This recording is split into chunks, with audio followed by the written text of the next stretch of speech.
welcome to the Intuitively Wild podcast. I'm your host, Rachel Levine. Living intuitively wild is about coming back home to ourselves. Here, we talk about how to live connected to ourselves, others, and nature, and make a commitment to radical authenticity, vulnerability, and acceptance. On this podcast, we delve into a wide range of topics that span the human experience. We peel back the layers and talk about the things that are often not talked about. This is a space for us all to walk and wander this path of life together. Let's dig into our roots and go deep. There's such good lighting in here. I know, it's nice and bright in here, which I love. Yeah. It's really nice. The whole bottom floor kind of gets nice lighting. Yeah. Okay. Welcome. Thank you. So happy to have you here. Thank you. So the first question that I start off all my conversations with is, what is something you wish people knew about you that not many do? Let's see. I have a lot of talents. They all are focused on helping other people and trying to build community. I teach trauma-informed yoga. Well, I used to. And that was something I started because I went into it to help children through yoga and set them up early on. So I would say that's something most people don't know, or they don't know the origin of why I did it. It was more so for kids having that skill set before they became adults. Wow, that's so interesting. I mean, not that I know you super well, but I didn't know that about you. I'm a yoga therapist, so in that we learned trauma-informed. Yeah. So that's so interesting, but you don't teach anymore? I haven't taught probably in almost a year. Mm-hmm. Yeah. Mm-hmm. I started turning my focus into personal training. Mm-hmm. And the goal with that is to offer yoga and personal training. Mm-hmm. So have more than one entity to provide to people. Mm-hmm. Yeah. Very cool. Yeah. Okay, so speaking of business, let's talk about your business. Okay. And what Unhinged is and why you decided to start it. Unhinged is, the business itself is traditional speed dating, and we've recently started to expand into other aspects of it, like the mixer aspect, or board games and cycling and things like that. But the reason why we started it was because it's really, really hard to use the apps. It's really hard to engage with somebody, feel like you can build an authentic connection with them. And then also, some people will text before you meet them. And then when you do meet them, you're like, oh, wait, there's nothing there, and I kind of just wasted this time. I highly suggest just keeping the texting to a minimum anyway if you haven't met somebody. And then it's also just the pen pal aspect of it too. You're constantly just going back and forth. And you're like, is this ever going to turn into anything? Is this ever going to happen? And then also the aspect of you meet somebody and they are not what you thought they were, or maybe you're not what they thought you were. We kind of form this person in our head before you've even met them, which isn't fair to you or them. I think it was more so I saw the trouble, and Sofia, my partner too, saw the trouble with the apps, especially being two single women.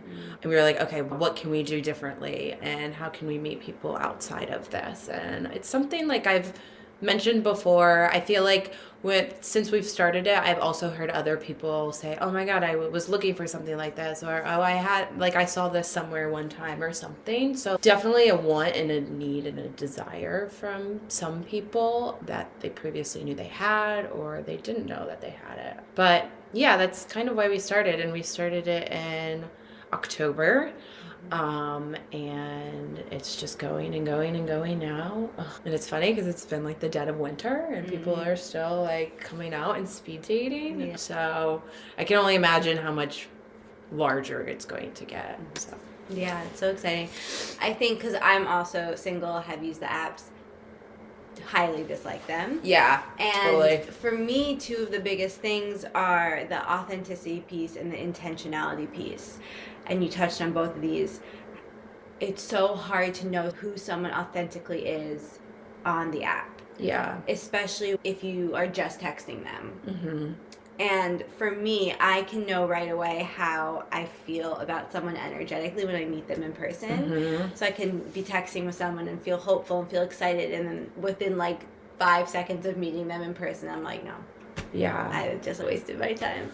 And then also the intentionality. It's so easy for everyone really, but I think guys especially, to just be randomly scrolling on the apps and randomly texting people, and they're not being intentional with their time on the apps. No, and I think like some of the apps try to be more intentional, whether it's like a certain gender reaching out or you only can have so many likes and things like that. I definitely think they're trying to navigate the intentionality of it, but it's just so hard. It's like, I've heard people say it's a numbers game.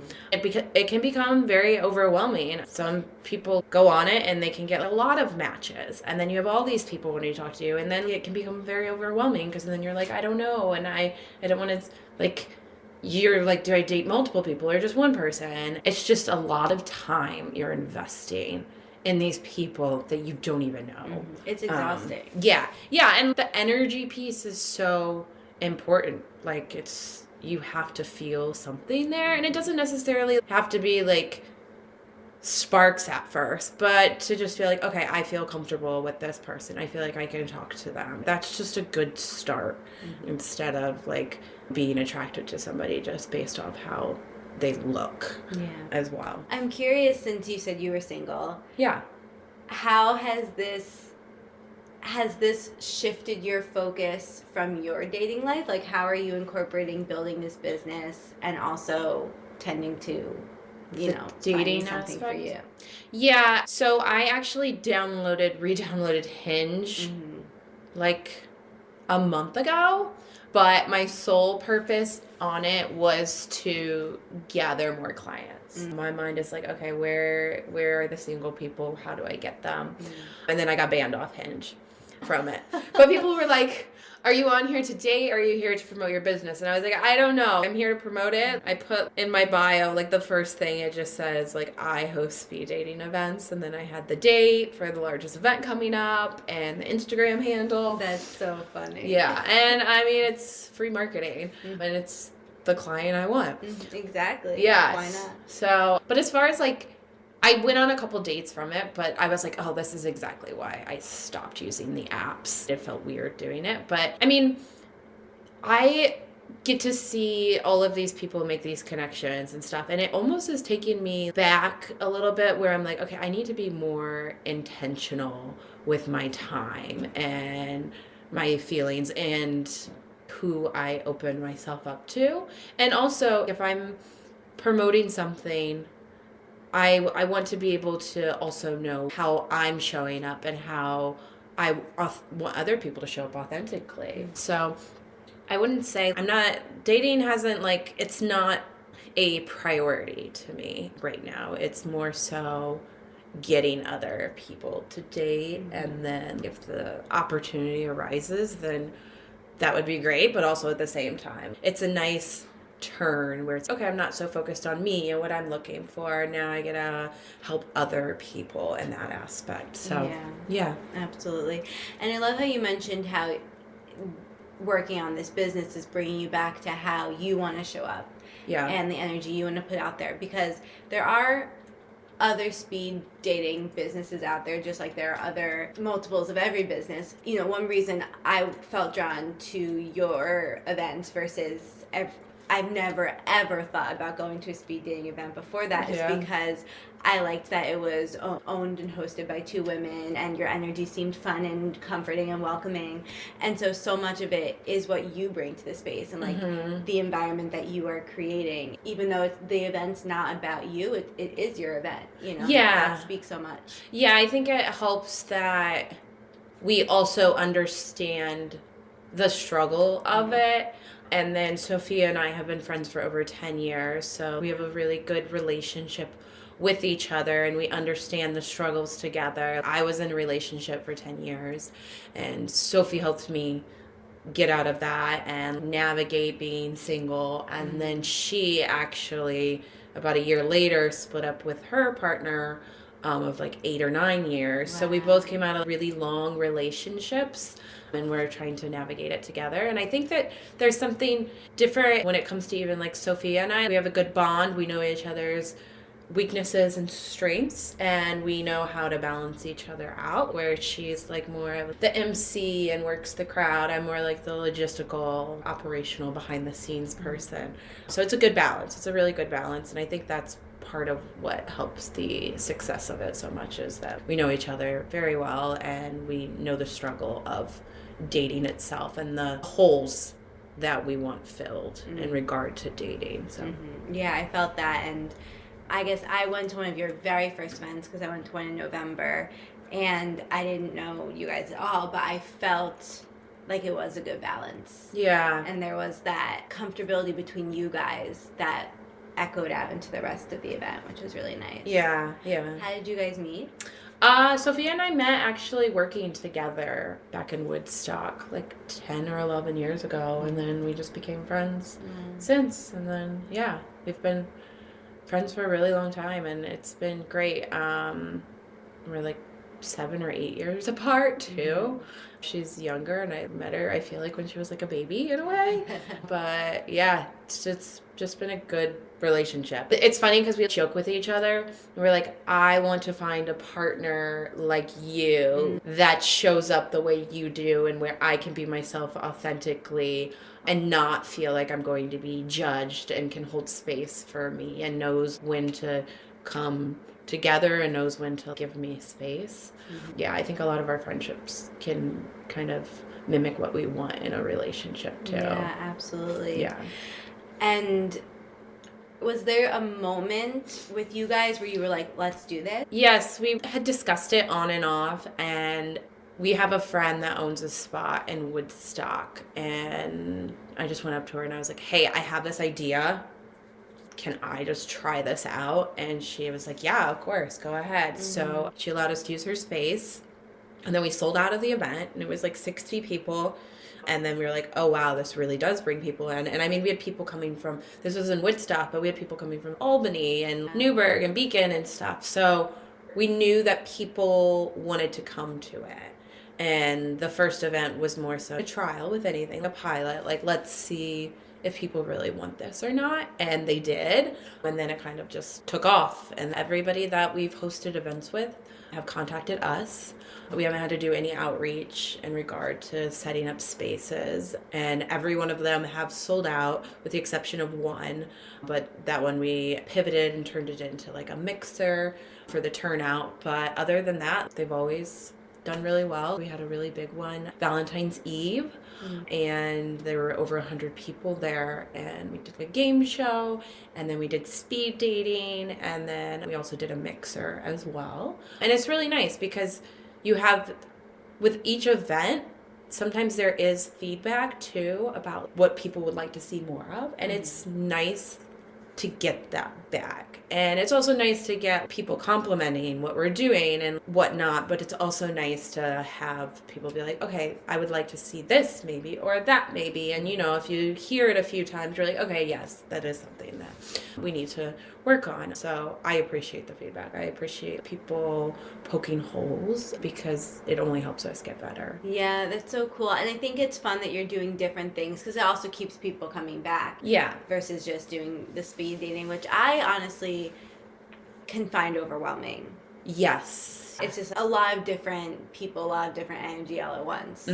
Yeah, and I like to find comfort in it and try to provide comfort in it, and knowing that everybody there is nervous, and this is probably a lot of people's first times as well. So you're all in the same boat. And you get to walk away after this and you have no commitment to anybody, and you don't have to follow up with a text message and say, oh, I'm sorry, this just didn't work out for me. You get to make the decision as to whether or not you want to see somebody again. And you don't have to say it to their face, and you don't have to handle that communication. But I mean, if you go out with them, you're going to have to, like the next time, if you match, you're going to have to, of course, take care of that. But it's nice that there's this anonymity to it in the sense that there's not as much pressure to show up. But I can understand it can be a little, it can, not even a little, it can be a lot. It can be really nerve-wracking. And you're meeting a lot of people at one time. And the reason why our latest event where we had over 100 people, we broke it up with a mixer and a game show as well, is because realistically, you dating like 50 people at one time, that just doesn't sound appealing to me. But also you're not able to build authentic relationships or connections with people. Once you get through so many people, the conversation is just going to continue to die down. So it also gives you the opportunity to go up to somebody that maybe you didn't get a chance to speak to and make conversation with them. It's like putting ourselves out there. I remember I forget the exact situation, but I started to realize if people go up to you and they compliment you, like at the grocery store, or you're walking and somebody's like, I really like your shirt or something. Sometimes as a society, we're like, oh my God, why is that person talking to me? Oh my God. And we shouldn't be that way though. It's weird that we can't approach people and have conversations with them. I feel like that's what we're supposed to do. And the number one source of your happiness are your relationships. Kind of just trying to get through that barrier. We're so stuck behind our phones, as we all know, and we just need to reel it back and go back to the old school way, the ways we didn't even try, but go back and try to form connections with people in person. Yeah, because I've heard so many people say, oh, and I feel this way for sure. I wish I could just meet someone out in the wild. And I think I've heard people say, I wish someone would just approach me on the street or in the supermarket or whatever, but we say that, but we don't actually put out that energy. Yeah. And we don't actually give that opportunity, and we have made it weird for that to happen. Yeah. And I think having more situations like these kinds of speed dating events where you're normalizing that, in those situations, it's not weird for someone to just come up and give you a compliment or start talking.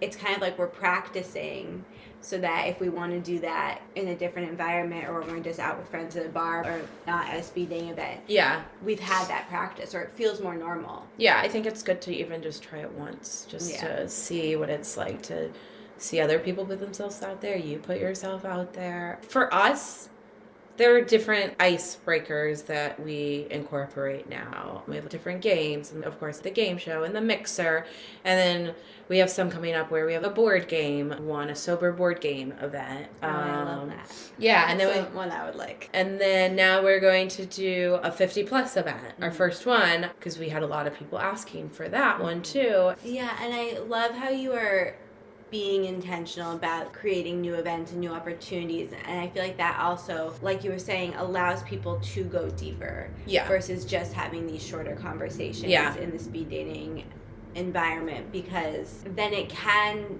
start to feel like you're just swiping on the app but just in person.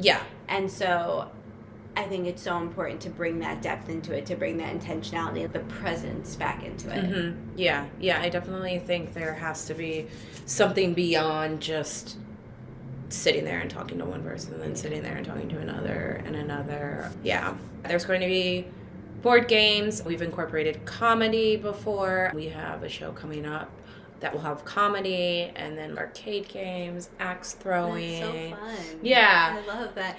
And I also love that because it takes the focus off of it purely just being about dating and like so hyper fixated on finding your person. It's like, no, this can be fun. This is just about coming out, meeting people, experimenting, seeing what happens, and just having a good time. Yeah, I think it helps loosen it up because it's new to everybody, and when you're walking into something new, it's hard to be relaxed and really know what's going on. So there are different tools and activities used more and more now to get people to open up. And those are things you would normally do on a first or second date or third date or whatever. You would go, maybe you guys would go play board games, or maybe you guys would go axe throwing, or maybe you would go to a comedy show. Now you have it there and you have multiple people. So it just is, it's an inviting space, I would say. Yeah, making people feel comfortable and normal. Yeah. But some people do like just sitting at the table and like going boom, boom, boom, boom, boom. Absolutely. And then other people need more icebreakers and things like that. And then we also typically try to have food now too, so people are able to eat during the check-in process. Our check-in process is usually an hour long, so then it gives people the time to go home, or people come from like an hour and a half away sometimes. Wow. Just gives them the opportunity to show up when they can. Sometimes people come really early, like 30 minutes early, which is totally fine. I was wondering why people do that, and I think it's to like assess the people. Like watch everybody come in and see who's coming in. I would probably do that just so I can know everything that's happening and who's coming in, instead of coming in at the end and there's a bunch of people around. Probably get your first pick. That's maybe. interesting. I probably wouldn't like to get there early because then I would just be anxious and overthinking it. Yeah. But I do like to observe people. Yeah. I am the type of person who likes to kind of be in the background for a moment, just taking it all in. Yeah. It's a comfortability thing. Yeah. Reading the room and seeing like what the energy is and how it lines up with you. I could definitely understand that too. And I feel like that's how I learn about people. I just observe their energy, and I'm a watcher. I'm a people watcher. Yeah. It's probably so interesting for you to observe the other people, to observe the dynamics and watch people. I can definitely feel and see who's nervous, who's relaxed, casual. And usually if you're like more nervous, sometimes we have, because there's little breaks throughout, because say it's not even, say like we have 20 girls and 21 guys. And then so every so often, a guy is going to be sitting by himself for a few minutes so he can take a break. What one of us would typically do is go up to them and talk to them and ask them how they're doing and what they're liking about it and what they think, and get a feel for the energy of them, because that's valuable feedback to us, but also provide comfort for them, knowing, hey, we're here with you, you're not alone, type of thing.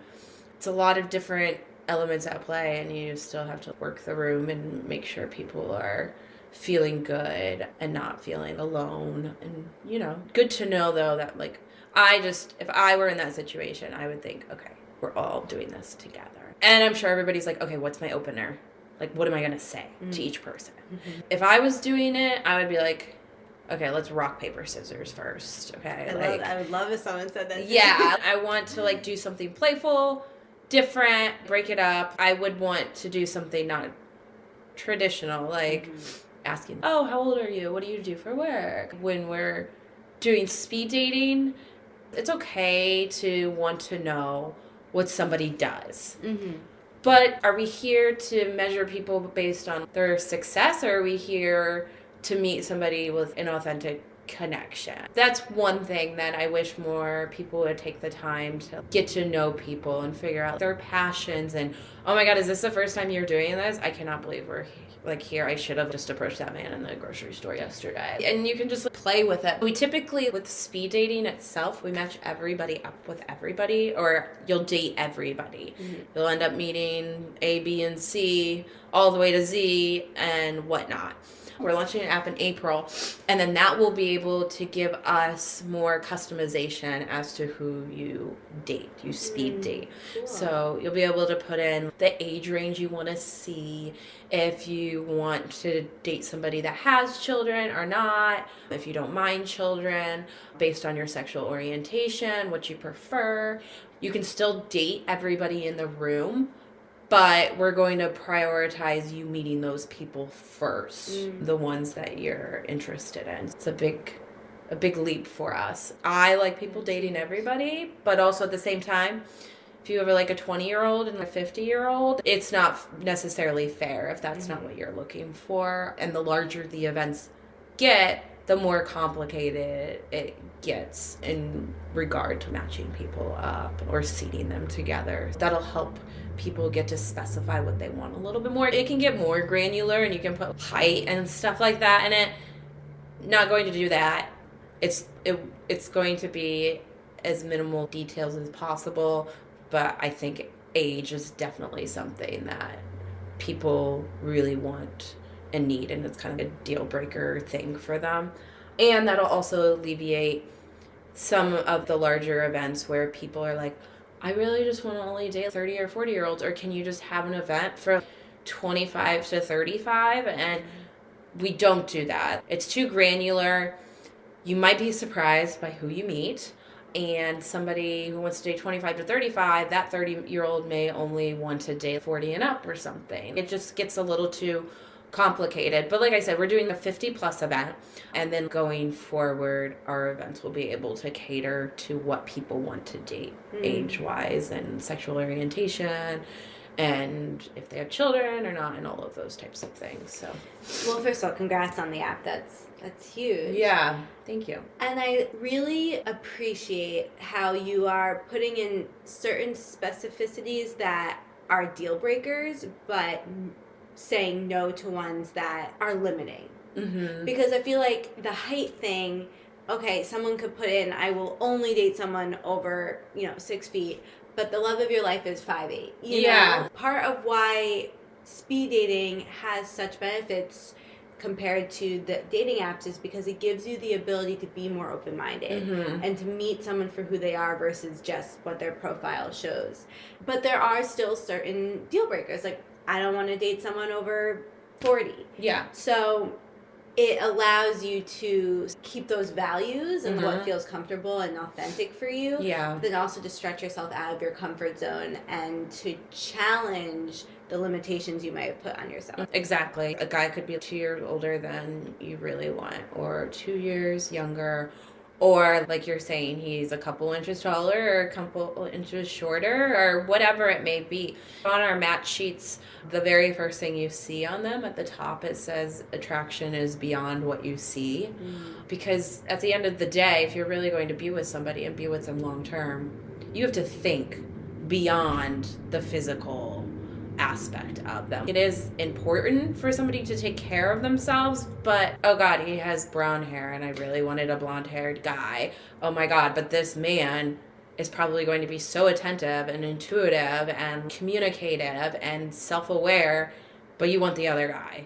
That also plays into the part of, okay, how much of it is a you thing versus a them thing? We can't create this whole list of things, of people that we want, and expect that we're going to find all of those things. And it's not fair. It's not fair to be like, you're too tall or you're too short. It's not fair to the person. I heard something once where it's like, if somebody can't control something about them, you should not have an opinion to them about it. It doesn't matter.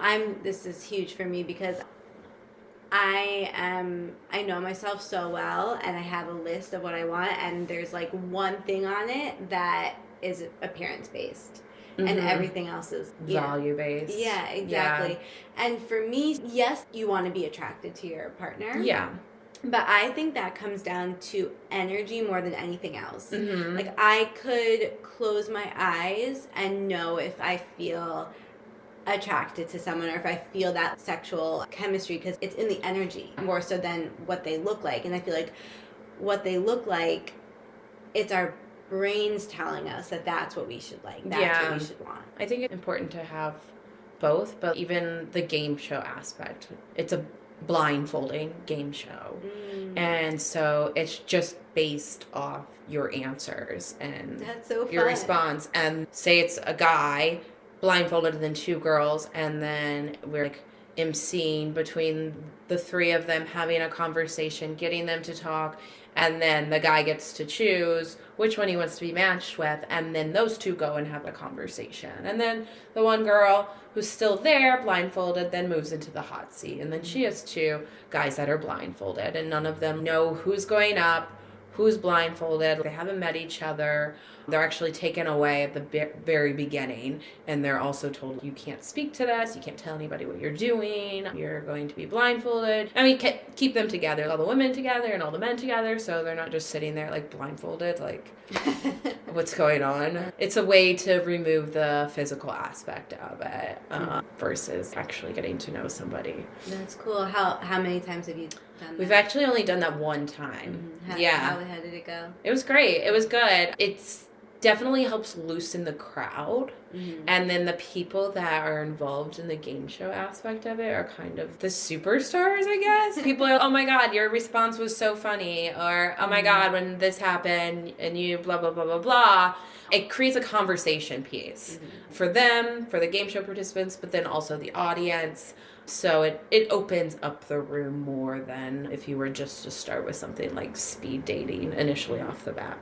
How did you come up with all these different ideas? It's one of those things where if you have an idea, this is since we have a following now on Instagram too, I engage a lot with our followers. So I ask a lot of questions. I have something called Question of the Day, and every day I ask a different question, and then they answer, they choose 1 out of 4, or they do a fill in the blank or something. And they're always light questions, sometimes funny.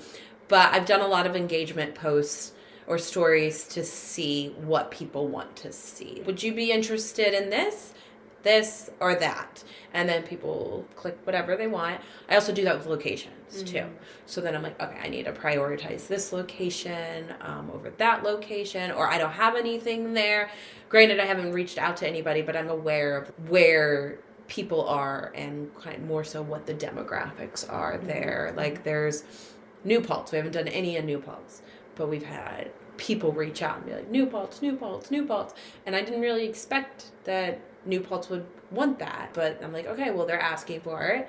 There's a space there that wants it. So we're going to do it there. But there's a lot of feedback aspect is what I'm saying. It's more so me trying to think of things like, oh, I wonder if people would want this, or that, and then engaging with them to understand what it is that they want. It's one of those things, too, where if you have an idea in your mind, see if people want it, or float it by, bounce the idea back and forth, and then just go for it and see. It doesn't hurt at all to try, so.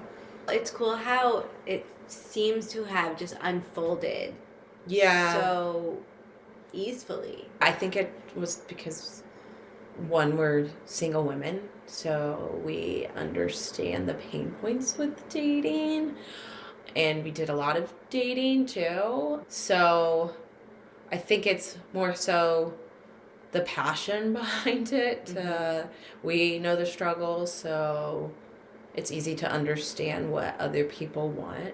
And then also, I've tried other things. I've done yoga, and that's about bringing people together. I've hosted boot camp classes, and that's about bringing people together as well. So for me, there's just this natural drive inside of me to want to bring people together. That's what I want. And I'm also somebody that works from home too, full time, so I don't get that personal connection, or I can't walk over and talk to somebody. I'm sitting at home, so it's like, okay, I'm really bored. Like, how can I form community? How can I have community for myself? And then it evolves into other people and whatnot. So how does it work working full time and doing this? Because creating these events is a lot. Yeah, it is a lot. Our backgrounds are in marketing, so the marketing aspect is pretty easy to do. And then it's really more so leading up to the event and then right after the event. So the 2 days leading up to the event, you're getting everything together. You're trying to sell those last minute tickets if they're not sold. You're getting your attendee list together. You're making sure people will have the right tickets when they come in. And then the day after, you're making the matches. I would say the most tedious part of it and the most time-consuming part of it is making the matches and making sure it gets out to people in a timely manner. That was the most difficult part, and I knew that was the most difficult part, and it kept continuing to pop up as the most difficult part. And I was like, okay, this is my pain point. This is what I need to work on. This is what I have to hone in on first. So that's going to save me time. That's going to save me probably 8 to 12 hours because I like to go back and check my work and whatnot. And now we're going to be able to get the matches out within an hour or two. And yeah. Wow. And it's system generated, so nice. I don't have to do any manual matching or anything like that. So that's how I'm going to be getting time back, but it has taken up a lot of time. Thankfully, working from home, I can work and do something like this as well.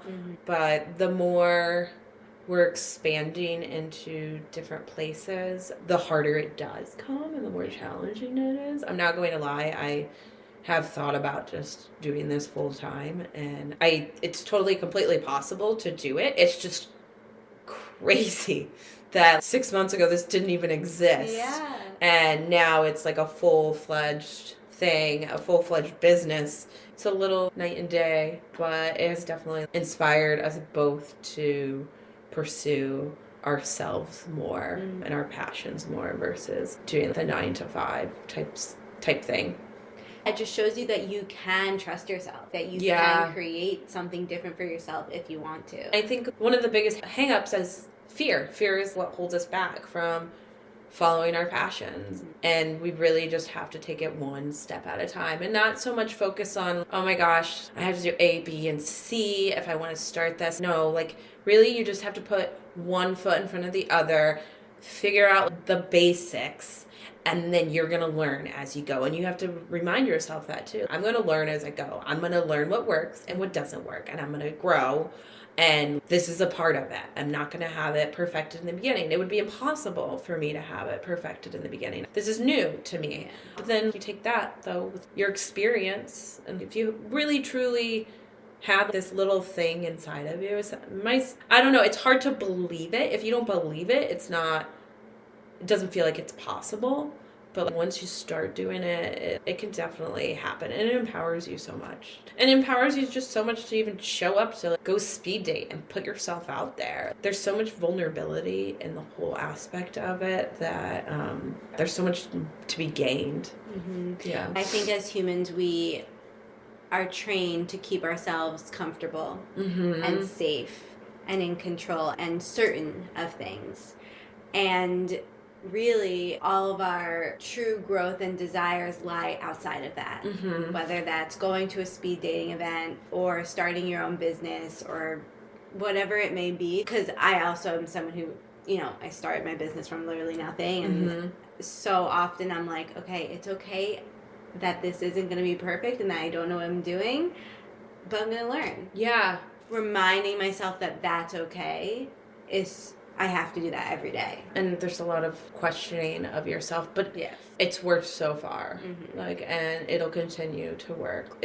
As long as the passion is there, then it will continue to grow, and it'll have ups and downs and highs and lows and whatnot. We haven't had any real lows though, but I mean, it's only been like 6 months, but yeah, I'm sure there will be. And it's also thinking about how you expand and grow and add to it. But I don't know, speed dating and then being our age, it's just the perfect mashup.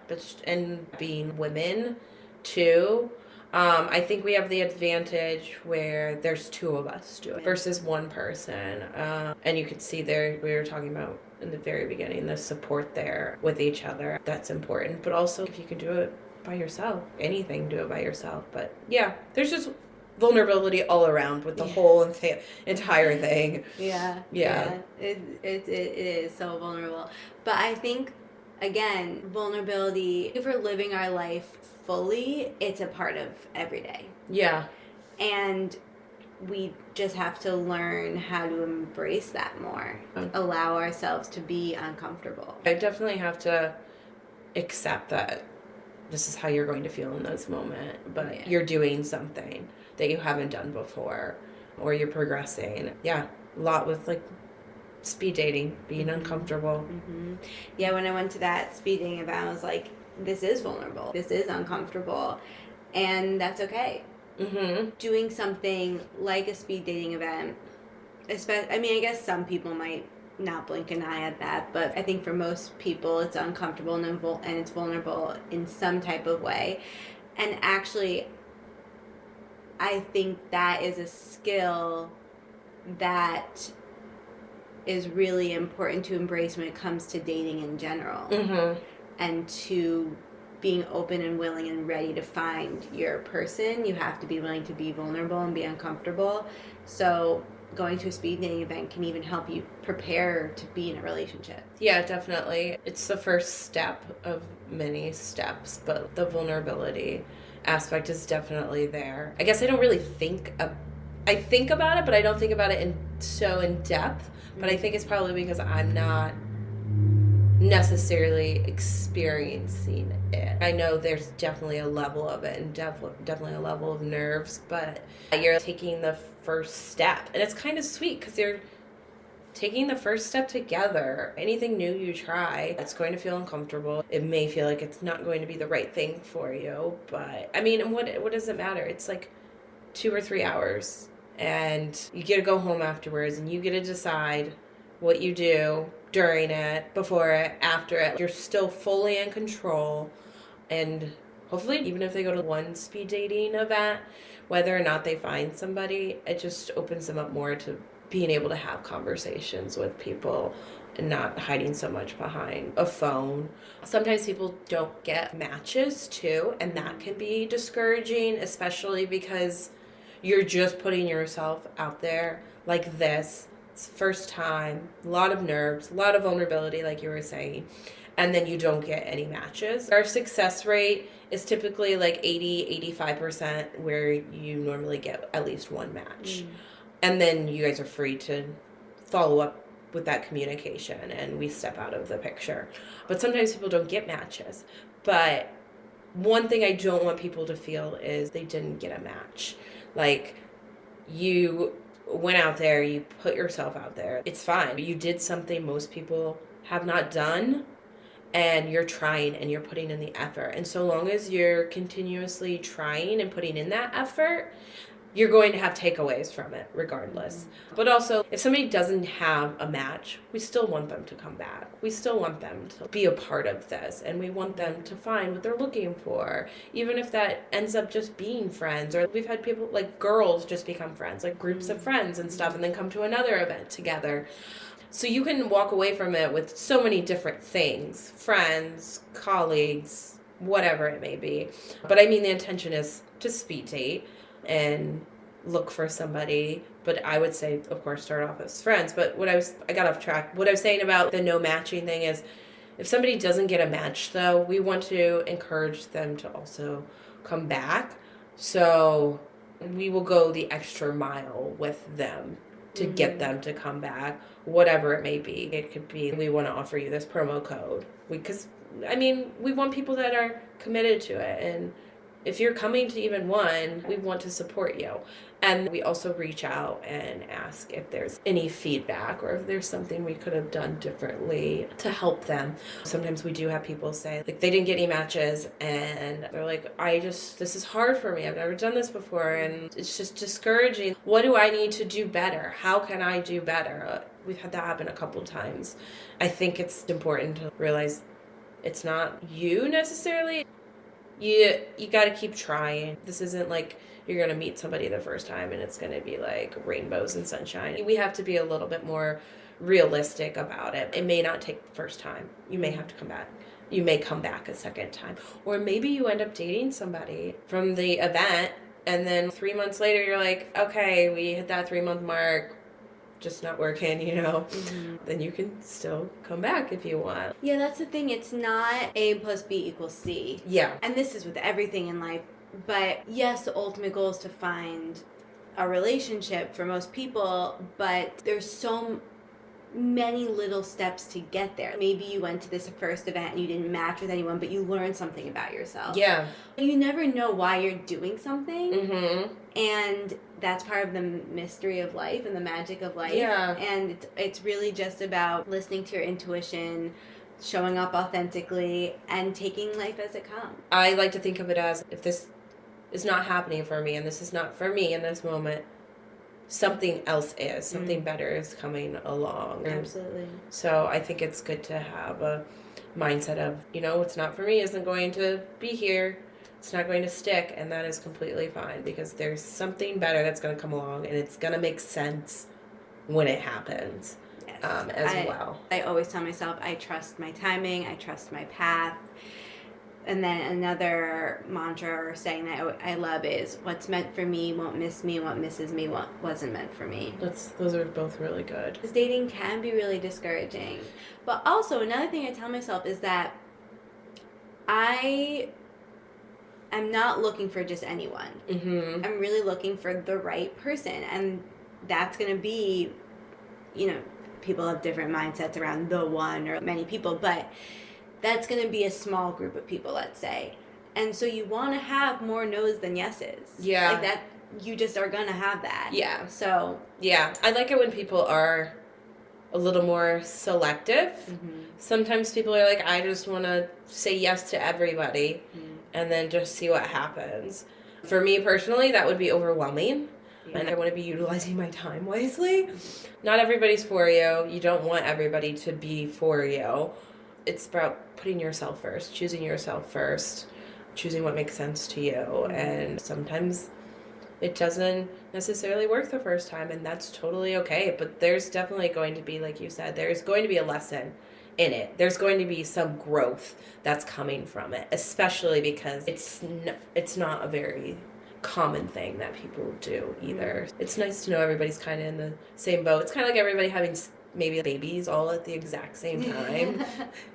You know what you're going through. You're all having your very own unique experience, but there's also commonalities that you can find comfort with. Yeah. You never know what's going to happen. You never know what you're going to walk away from. Mm-hmm. There are people that are still dating from events. There's a couple that came together at our first event. Oh, wow. And they're still dating, so as long as we get invited to one wedding or engagement, I'll try maybe. Then I will be happy. I will feel like, okay, we did something. I don't want to do matchmaking per se, or maybe whatever. But like, to know that we were there to help, and you also did that yourself. I don't know. It's really cool. Yeah, that is cool.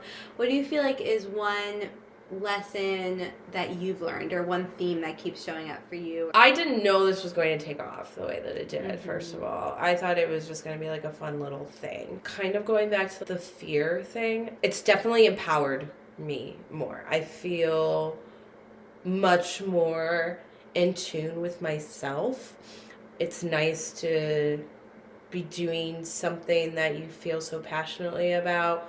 But I guess one lesson I've learned is, like, if you think you can do it, you might as well just go ahead and try to do it. Don't get so invested in what could go wrong. Even for myself with yoga or training people, I don't know if I can do this. I don't know if I can gather the clientele for it. I don't know if I could do this full time. I don't know. This could go wrong. That could go wrong. I think the fact that I also started this with a friend, that helped because we have each other to rely on. But it's definitely empowered me more. It's definitely helped me look at it more from, okay, you really can pursue yourself first. You really can do these things. You do have ideas that are good. And if you go with them, it can happen. I would definitely say it's helped me get out of my head a lot more and feel more empowered and confident in my decision making, for sure. That's such a big thing. I feel like that's something that also shows you how aligned this path is for you right now. And I know it can change. Your passions can change, your life can change, it can all change. Nothing is permanent. But it's nice that this is happening. And it's nice that it's wanted. Okay, I know that you aren't focused on dating right now, but do you have some core things that you look for when it comes to a relationship? It feels really weird. It feels like we've had this, like, you just saying that right now feels like something we've talked about before. Vu? Yeah, it's totally deja vu. That's for a so second. Funny. Yeah, I was like, So I would say for myself, core values in another person that I look for are self-awareness. I think if you don't have a level of self-awareness, then it's just, you have to have self-awareness. And that's by doing your own work. And you don't necessarily have to be healed, but you have to be working on yourself. And when you're working on yourself, you understand how you show up to other people. And then I would say another one is being active. Really important for somebody to take care of their body. I think self-awareness comes with taking care of your mind, and then also taking care of your body is important for a whole plethora of reasons. Not just the physical appearance aspect, but somebody finding value and taking care of their body and their mind. I think that's really attractive. And then, I don't know, vulnerability is a big one as well, and communication. I think it's really important, even when you date somebody, really knowing how you show up. And thinking about when you have those discomforting moments in a relationship or when you're dating somebody, taking it back and being like, okay, how much of this is me and how much of this is them in this moment? Because in all honesty, you have all the control of how you show up and how you react and respond. Yeah, I definitely self-awareness and vulnerability and somebody who takes care of themselves as well. Yeah. You were saying earlier you have a list of values you've defined of what you want in a partner. Yeah. I think it's important to have those. It's good to define that for yourself. And then sometimes you get caught up in the moment of dating somebody and it's very fresh, it's very new, and it can be emotional too, and it's nice to be able to go back to that list and be like, are these still things that I want? Is this what I'm getting right now? And also, and I know we've all done this, like we've lost ourselves in relationships and in dating, defining what it looks like when you lose yourself. So then when it doesn't feel good, going back to that and being like, oh, are these things happening to me right now? And then if they are, you're like, okay, I'm losing myself in this. I need to take a step back, whatever that may look like. But I think it's important to define those things. I don't think you should just go in full force, speed dating, walk into it, oh, who knows, who cares, whatever happens, which can, I guess, be cool, but also at the same time, you should be a little more intentional about it, defining what it is that you do and you don't want, because it's going to come up, regardless. And if it doesn't come up, then I think that's your answer, too. Yeah, I think intentionality is everything, and I think knowing yourself, first and foremost, is everything. Like, for me, I always have to have this moment after going on a date or in any sort of relationship where I come back to myself and I spend time in my own energy and I just ground myself and I go, okay, how am I feeling about it now? Like, what is feeling true for me now? And using that energy and my intuition in that moment as my North Star, and I can always come back to that, is so important. And that also ensures that you don't lose yourself in the relationship. Yeah, that's important to check in with yourself. Go speed dating, go home and process. See how you feel, what made you feel good, and go from there. But yeah, it's really important to choose yourself. So living intuitively wild means living dedicated to your true, authentic self no matter what. How do you feel like you live intuitively wild? I live, I would say, intuitively wild by choosing myself first, putting my happiness and my health first, and then I'm able to help other people. Yeah. I feel like that echoed throughout the whole conversation. Yeah. So, well, amazing. Thank you so much for being here. Thank you. I think what you're doing is incredible, and how you're showing up for it is so authentic, and it's shown by how it's growing and what's needed. We love doing it. Yeah, it's exciting. It's fun. It's really fun. Delete the apps. Yes. Okay, is there anything you want to share with everyone before we go? No, I think that's it. Thank you, everybody. Truly appreciate it, and come speed dating. Maybe I'll go to another event. Yeah, you should. Thank you so much for joining me on this episode of Intuitively Wild, the podcast. I hope it helped deepen your connection to yourself, sparked some insights, and inspired you to live intuitively wild. If you enjoyed this podcast, it would mean so much to me if you would share it with others and leave a rating and review. And please reach out to me. I would love to connect with you. I will see you next time for more magic.